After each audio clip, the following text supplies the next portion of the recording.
on va parler des frais. Les frais que vous voyez et les frais que vous ne voyez pas, ou moins.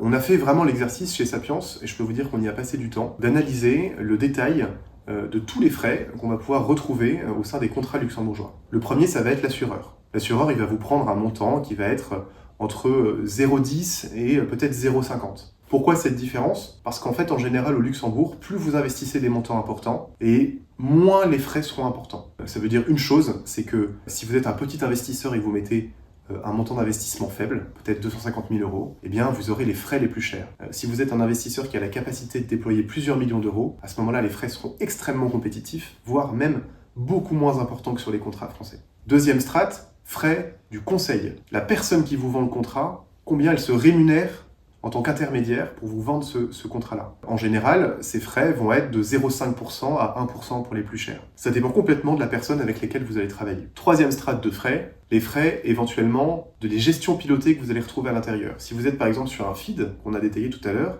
les super gestions pilotées, eh bien évidemment, l'asset manager va vous prendre des frais pour piloter le contrat. Ces frais-là, ils peuvent être entre 0,3 et 1%. Donc on rajoute une frais supplémentaire. Quatrième couche de frais, la banque dépositaire. Alors ça, c'est beaucoup moins visible, mais comme les fonds ne sont pas déposés chez l'assureur, comme je vous l'ai dit au départ, mais chez une banque tierce, cette banque va prendre des frais pour déposer et pour gérer, manager votre contrat et passer les ordres. Ces frais-là, ils sont doubles. Il y a un des frais annuels en pourcentage.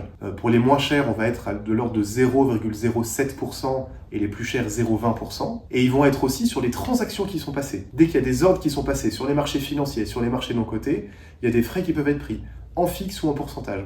Ça, c'est pareil, ça vous est jamais montré. Donc creusez, hyper important.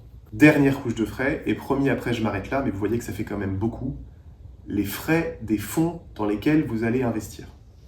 Si vous prenez un ETF, on sera sur les fonds qui ont les moins de frais possibles, on sera aux ordres de 0,10, 0,20%. Si vous prenez un fonds de private equity relativement élevé, on peut tomber à 2,5%.